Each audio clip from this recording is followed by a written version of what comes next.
Oh man, do we have a treat for you today. Not one, not two, but three cross-country Rambler wagons. But before getting into this one, I'm your host Jay.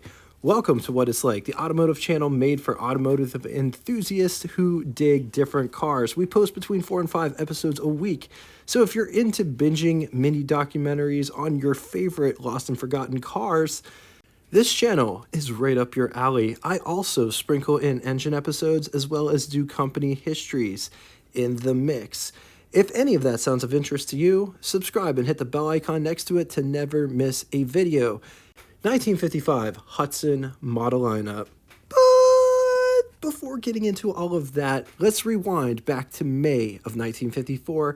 Nash and Hudson would merge to form one of the most underrated, overlooked companies to ever spawn God's green earth, American Motors Corporation, or AMC for short. When the merger took place, George Mason was the president of Nash Calvinator or Kevinator. It depends on what everybody says it differently, I guess. It's kind of like Willis Overland. Nobody says that company name right, but I'm trying to work on it. I've watched numerous advertisement pieces, and this is how they say it. What a dream of a kitchen come true. What a wonderful setting for you. And what makes it greater, it's all Calvinator, most modern, most useful, most new. The fabulous Foodorama by Kelvinator. Never since Kelvinator pioneered electric refrigeration for the home has any appliance caused so much excitement. Talk about an epic refrigerator. I need to find one of those. Pronunciations, it's a very trivial thing. But anyway, George Mason, he was the president of Nash. He wanted Packard and Studebaker to come in, so it would be the big three and everyone else under one big umbrella. But George Mason would die suddenly, and George Robney would take over at AMC. Packard would merge with Studebaker, which was, in hindsight, a terrible choice. They got catfished by Studebaker after Studebaker cooked the books, but that's another story for another day. George Robney, when he took the helm, he wanted no part of Packard or the Studebaker merger. Hudson and Nash nameplates would live on through 1957. In 1958, Robney would go all in on the Rambler. Which brings us to 1955 AMC model offerings. You had Nash, which offered the Statesman and Ambassador. The Ambassador could be with the Series 60, which got the Le Mans overhead valve 6 engine, or the Series 80, which came with the Packard V8, because AMC at this point did not offer or did not have a V8. So they sourced it from Packard. It was a George Mason agreement that he made with James Nance over at Packard.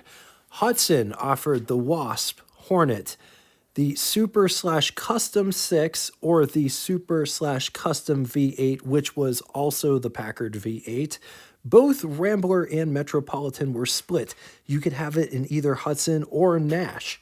Also, a bit of a side note, 1954 was the last year for Hudson, for a real Hudson, with the step-down chassis, because in 1955, Hudson's would ditch the step-down chassis design to go on the Nash unit body platform. The Metropolitan and the Ramblers would be shipped to either Nash or Hudson dealers, where they would have the grill badges installed. That is the only difference between a Nash and a Hudson Rambler cross-country, is just a badge in the front. Everything else is the same. The hubcaps say Rambler.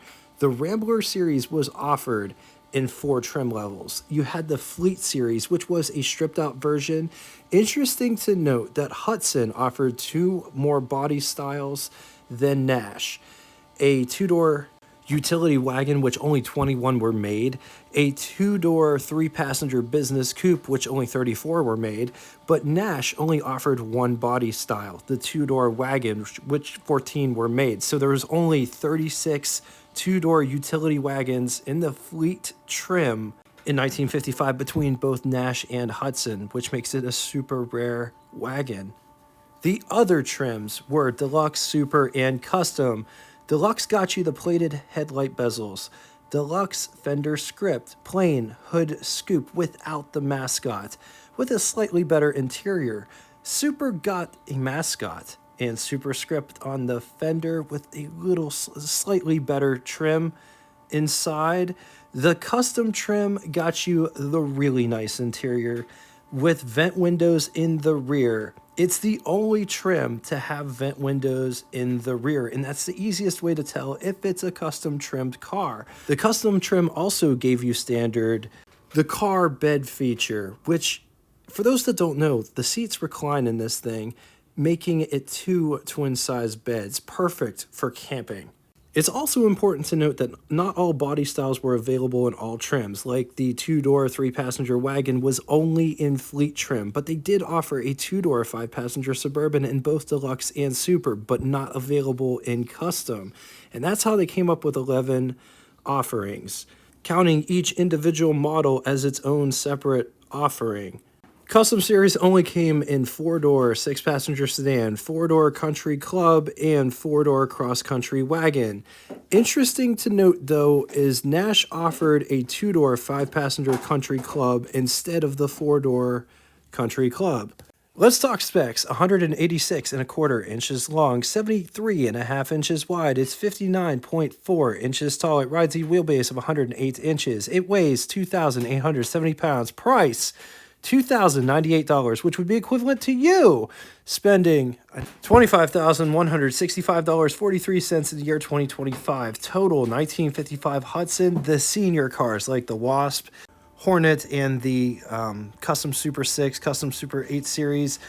That was 20,321 cars.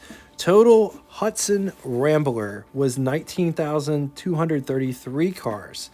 Total Hudson Custom Wagon was 12,023 units. It's also important to note that Nash made a total of 25,617 Nash Country Club custom trimmed wagons. Moving on to engine. 195.6 cubic inch displacement Flying Scot flathead inline 6, 3.2 liters. It was good for 90 horsepower, 3,800 RPM, 150 pound-feet at 1,600 RPM with a bore of 3 1/8 inches and a stroke of 4 1/4 inches. Compression is 7.3 to 1 with 4 main bearings. Solid valve lifters. Rambler offered 3 transmission options to choose from. You could get the 3-speed manual on the column, 3-speed manual with overdrive, or General Motors Hydromatic, which was technically a 4-speed automatic. With the 3-speed manual without overdrive, 0 to 60 could be had in 17.9 seconds with an alleged top speed around 83 miles per hour while achieving an average of anywhere between 17 to 25 mpg. There are ads that claim with overdrive up to 32 miles to the gallon. It's important to note that these cars were kind of like in a transitional period, so they were always making changes to these cars. The 195.6 overhead valve engine was made sometime in the mid-year of 1955. Even though it's extremely rare, you can find a 195.6 overhead valve engine in the Rambler series for 55. The overhead valve engine, because AMC didn't really have a whole lot of money to work with, they just designed an overhead valve unit to fit on their Flying Scot engine block. So it has the same bore, stroke, displacement as the flathead engine. Compression ratio is a little bit higher at 7.5 to 1. Same 4 main bearings. All of it except for the head design has changed, and it has overhead valve. But it makes 120 horsepower at 4,000 RPM, 180 pound-feet around 2,200 RPM. Ramblers were offered in a couple different paint schemes, like this 2-tone paint option as well as a wood trim option. If you want to take a gander at how this wood grain is applied, I'm going to leave this here. I love how it shows the step-by-step instructions on how to do it yourself. So it's really rare to find one of these 55 cross countries. It's super rare to find 3 of the very best colors in one spot. So let's talk styling. All of these are the same except for, okay, so this one's a 55 Hudson cross country Rambler wagon. This one's a Nash 55 Nash cross country Rambler wagon.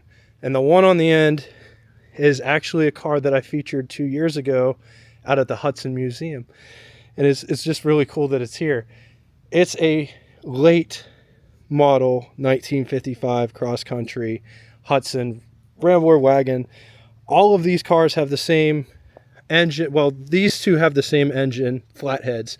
This one has a factory correct 195.6 overhead valve 6, which is very interesting that they put those in the late model cars. So let's talk styling. We'll start with the yellow one, only because it's slightly different. Starting with the front, just check out these headlight bezels. It's nice and bright. Then you got turn signal indicators right below. There's a couple bolt holes there, but just check out how this part here protrudes going towards the bumperettes and or overriders right there. Beautiful egg crate grille. This one has a Hudson badge because it's a Hudson. I love the hood scoop with the flying lady on the hood.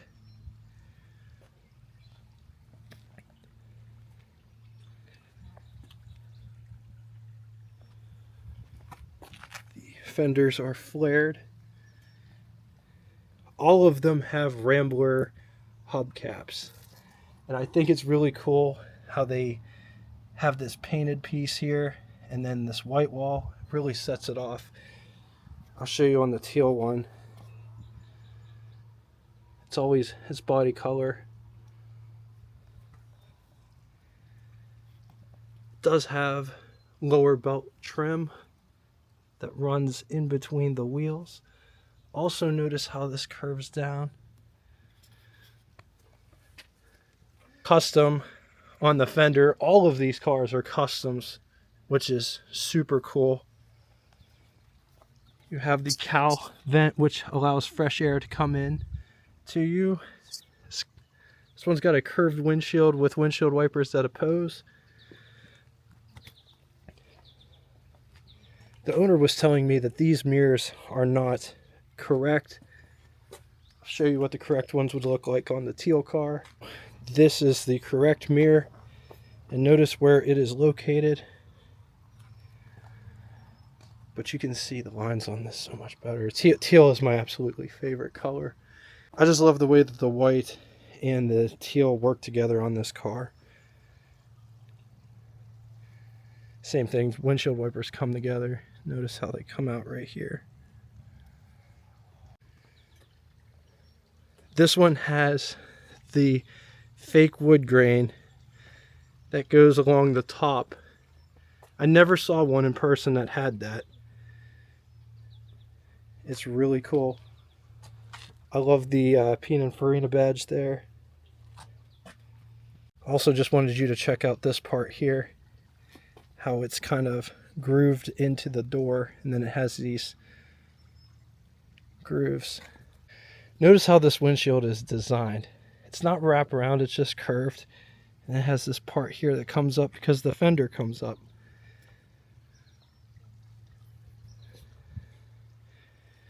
Also check out this. They advertised air conditioning on here. This one's got air conditioning from the factory. I love the top of the frames, how they're all grooved. They look to be aluminum. Also take a gander at the trim here at the base of the windows. This car does have drip rails, which start in the front, and they go the whole way around the cabin. Actually wraps around. How about that? It doesn't end anywhere. Because this one's a custom, it has the vent windows in the back. Just check out that profile. Does not have fender skirts in the back. And this doesn't come up or anything. But just look at how the wheel opening is designed. Bumpers wrap clear around. Gas filler has an R for Rambler. Better look at this wood. Just look at these brake lights and the bezel around it. Also notice the brake light isn't straight. It has this peak in it. Bumpers are very similar in the back, but they do have this overrider bar that goes over top of the license plate. So I just wanted to show you the roof rack on this one without the tie-down straps. The yellow one actually has straps. So this is how the straps would be.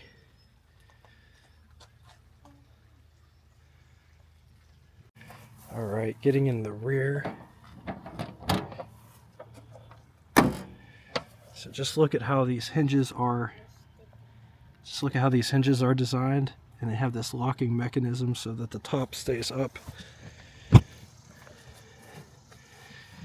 And then the tailgate, you have to unlatch it over here, and then there's another latch over here.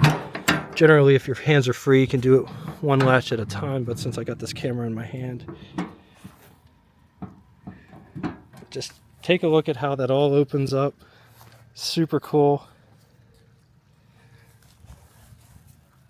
This one's got accessories. So when you put the seats down, Nash sold, or AMC at this point, sold these twin mattresses to go over top of the seats, which was super cool. And this one has 4 cases of luggage in it.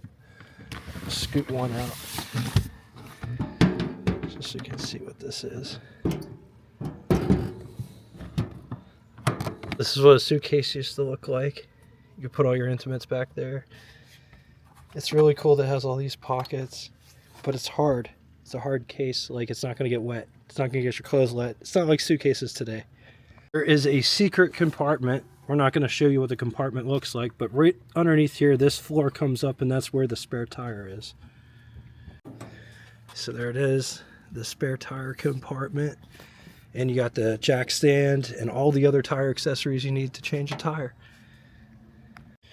Before getting inside, I wanted to show you these door handles. They're really cool. You just kind of push it together like. Key is down here. For an economy car that wasn't really built to last this long, the doors feel solid. They're all framed out. And up here, I believe it's aluminum. And then you got this texturized panel. It feels like vinyl. And down here is more of a smoother vinyl, separated by bright work. This is the armrest as well as door handle to pull the door shut, door handle to get out. Just notice all of the texturized detail in those handles. This is the window crank for the big window. And the thing I love most about Nash is everybody's windows operated different. Nash, it's like 2 or 3 cranks and it's down or up. It's really cool. Vent window. Coming down inside the pedal box down here, you have the emergency brake and or handbrake or parking brake, whatever you call it. High beam switch, clutch, brake, gas pedal. Just take a gander at this interior.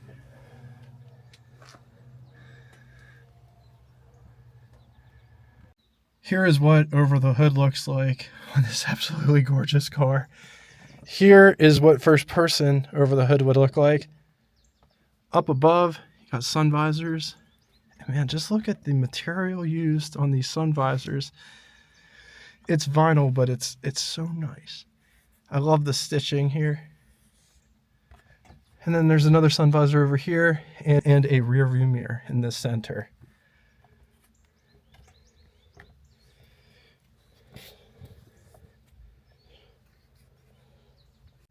So because the yellow car has air conditioning, the air conditioning vents are up here on the dash. I mean, how cool is that? This one has a radio, and the radio control knob is there. The radio speaker is here. On to the glove box test. Here is our test subject. Here is the glove box in question. It's a glove box drawer. That's absolutely cool. The glove box is absolutely huge, but the camera doesn't fit between the... it doesn't fit in the opening between the drawer and the edge of the dashboard. But it's a really cool concept. That's how the seat works. If we slide the seat forward all the way, it will go completely down. But notice... Notice the split. Getting in the back, just look at how this door operates. And like we previously mentioned, because this is a custom, it has the vent windows in the back. Really classy feature. Ah, that's awesome. Also, just take a look at how this rubber, these gaskets are inlaid in here. You got a gasket on the outside as well as a gasket on the inside.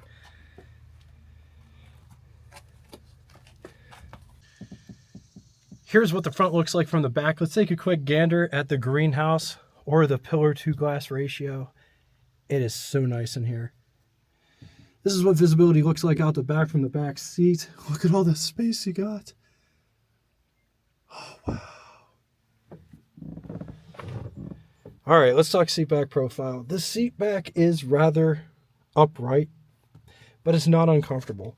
The seat bench is relatively wide. Like, here's my hand for reference. So it's like 7.5, 7.5. But with all that said, I'm 6'2". I got tons of space back here. Space is not an issue. We already talked about creature comforts on the door. You also have a coat hook up here. There is not the dome light in the center, but there is another coat hook over there. Everything that's found on the passenger side is also found on the driver's side. They got vent windows. They got an armrest as well as ashtray in the panel. The windows go completely down. On the seats here, these little clips, that is for the seat back to rest on so that it doesn't like go down into the floor when you go into bed mode with this car. Coming to the under the hood section, the hood release is right here. There's two catches. There's a J hook here that you gotta get. Oh man, look at that. I just love the feel of everything about this car. When you think of economy car, you think of like tin can buckets. This is not a tin can. The hood is actually, it's pretty substantial to open. It's not heavy, but it's heavier than you would think. So you got a flathead 6 down inside here with a 6-volt battery. Just check out this radiator in the front. It's got dual trumpet horns, something that you would see on a Cadillac, you see on this Rambler. Everything's accessible. Everything's easy to get to. On that one, because the story was when they changed the motor in that one, or they rebuilt it, they cut, these were welded in, and they cut this to take it out. These are normally designed to drop out. Oh wow. Engines. So, but then they started bolting them in later on. So that's an early 55. This is like a mid, or you know, to the end of the line. So you can take these out and get the engine out this way. But that, yeah, the air conditioning unit's supposed to sit down in here, but it's missing. Oh, they took it out. The compressor, yeah. Papa, But all the controls are there. Honey, I'm working on it. You know how hard it is to find the air conditioning for that? Yeah. They didn't. A lot of them didn't have it.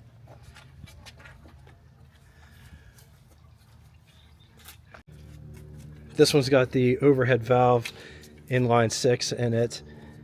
Batteries on the opposite side. They put the oil filter right on top, so it's easy to do it. That was an accessory, I guess. Yeah. Wow. That's really cool. But yeah, same thing. Everything's really accessible. Got the oil bath air cleaner, or maybe it's just an air cleaner on top. And then the radiator in the front. This one's got two smaller horns. I'm not entirely sure if those are stock. They kind of sort of look aftermarket. The coil is down here and the distributor right there. Very interesting.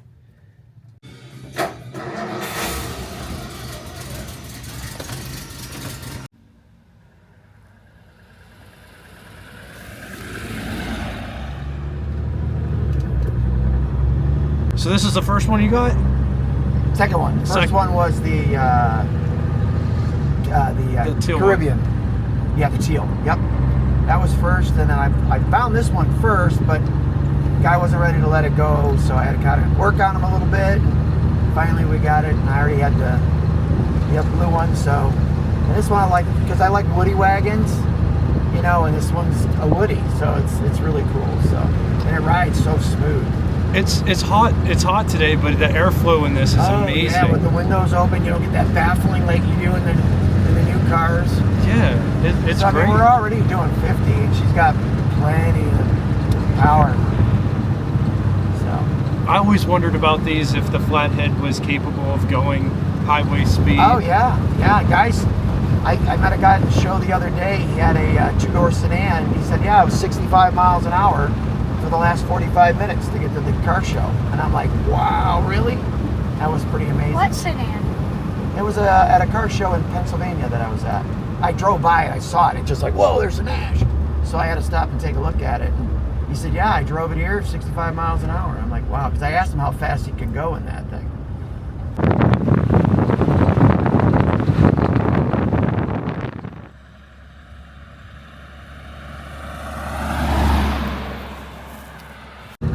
2 years ago, I did that car for the channel, and Terry I saw the whole video. Terry watched it, and and I remember him sharing it on the Nash thing, and I was like, man, that's awesome. Yeah. And like I reached out to you because I saw your post when you got the teal car, and I was really envious. I was like, man, that's everything that I want. But I like the 59 better. No offense. It's 59 hardtop's cool. Yeah, they're just bigger, and but like I didn't get to sit in the Coral one. Right. He wasn't letting you do anything. Well, what was funny was Bernie's like, yeah, you can come down and do whatever you want. Whenever I got there, Bernie changed his mind. Yeah. Well, you know, he's old and kind of like set in his ways, but he was real nice when he showed up. And he came. Yeah, he actually delivered it. Him and his friend. He came with his friend. They delivered it. That charged me $675. Oh wow, that was a deal. That's a deal. You know, that was a nice trip. And he came down, dropped it off, and went back home. We got home like 1 o'clock in the morning. So, because I asked him yesterday, I go, listen, I'm going to take this to the gas station. Do you think it'll make it? He's like, yeah. I was driving around the property. Well, lo and behold, as soon as I went to go put the brakes in, they never wanted to release. And I'm like, oh man, but I'm already committed. I have to do this. So I went to the gas station, didn't shut the car off, nothing like that. I got it home, and then I went to go push it, and it's like, it ain't pushing. So I got in the garage, and I'm like, I might have to call Justin and cancel, because I can't get this car out of the garage. Came out the next morning, it pushed around fine, so it released itself. Yeah, that's usually a common thing whenever cars don't get driven. Yeah, for like it sat for 5 years or something in his museum. So then what he did, because he got a 4-door sedan somewhere there. Yeah. He's like, yeah, I got a 4-door sedan. You want? Because I was after the wagon. He goes, well, how about a 4-door sedan? I'm like, no, how about your wagon? He goes, well, and I go, listen, Bernie, it's going, and I showed him the pictures of the other two. He's like, yeah, you need to have this car, so I'll sell it to you. I think it's absolutely incredible. You got 3 of the best colors. You got the best they're colors. All well taken care of. I almost, and the guy's really on me to buy it. I think I might have sent you pictures of it. Yeah, the 54. No, it's a 60 cross country. Oh. In rose pink. It's pink. I mean, it is 55? 60. 60, honey. 50. Don't look anything like this. It's bigger. It's way bigger. It's like the 59, but it doesn't have the wing. It doesn't have the fins. wings. Yeah. Instead, the fins come up kind of like the Buick Electra. They come out like a Delta fin. They don't shoot out. They don't like, wow, look at that. 60 was a one-year only body style, I think. They changed they did a totally different front end on 61. It has the same back, but it's a different front end. Oh, that's cool. The turn signal is... That's your... Because when I first did it, I'm like, I hear it clicking, man. Where's my arrow? I don't see no arrow. I don't see anything. And I'm like, oh, There it is right there. It's in the head of the thing. What's the horn sound like? Like a truck horn. Oh, man. It had those big trumpets. I was wondering. Yeah. They're loud. Cool. All so is that do what we want it to do? Yeah. Okay. Yep, and I'm driving this for the very first time. I never drove a flathead or anything like that. This is cool.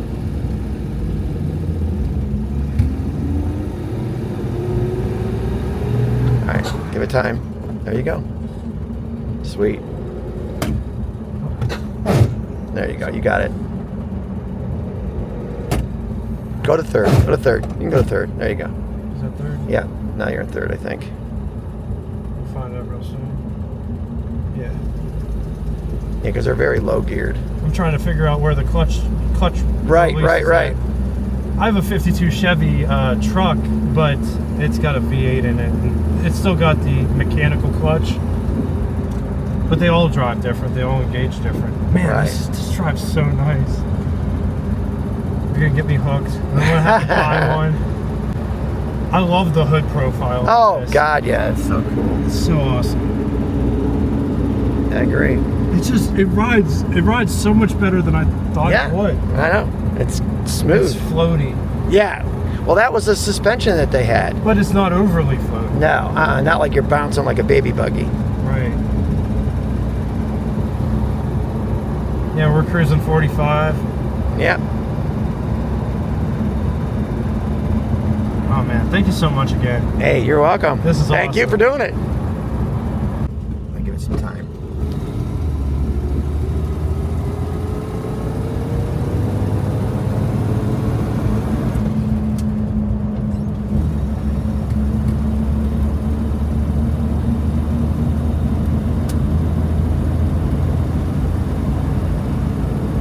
So this one cruised just as well as the one with the 40, automatic? We're at 40.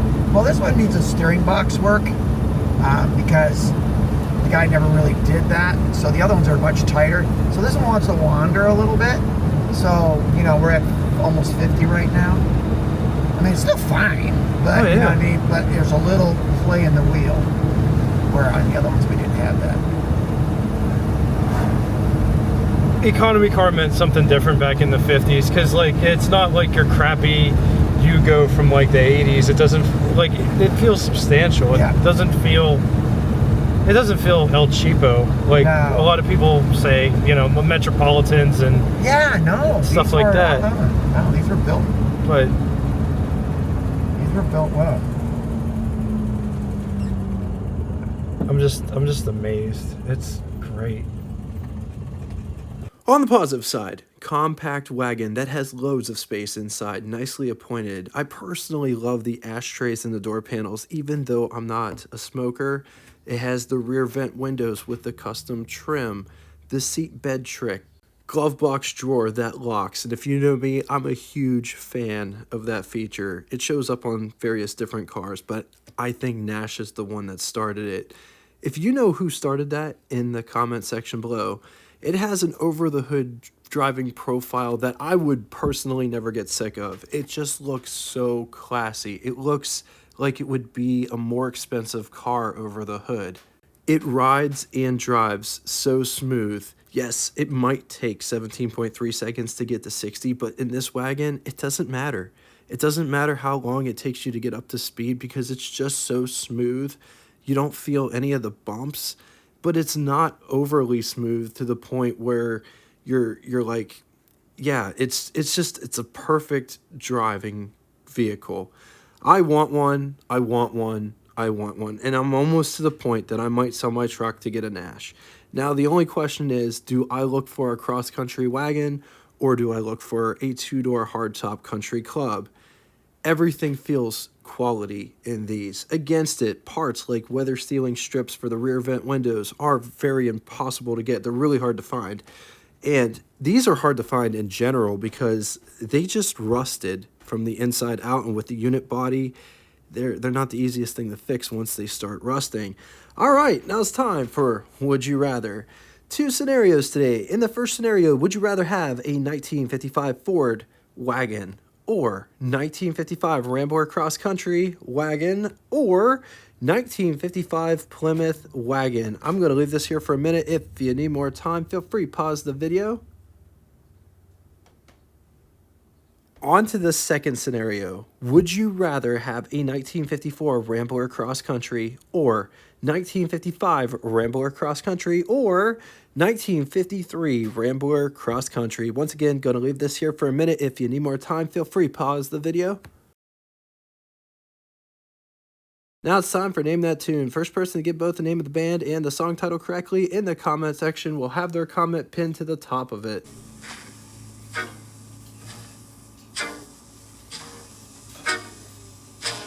Thank you all so much for coming out and watching this one. If you'd like to get in touch with me, shoot me a comment in the comment section below. Also, if you have a car in your personal collection that you would love featured on this channel, shoot me an email at what_its_like@yahoo.com. Thanks again for everything that you guys bring. And until next time, toodaloo! Welcome to the after show. This part of the video doesn't have any sound or commentary, but you get to see all three of these cars in their entirety. And it's absolutely incredible to see the best three colors, in my opinion. Well, Nash didn't really have a bad color. The green looks epic too, but these three are the best. Enjoy.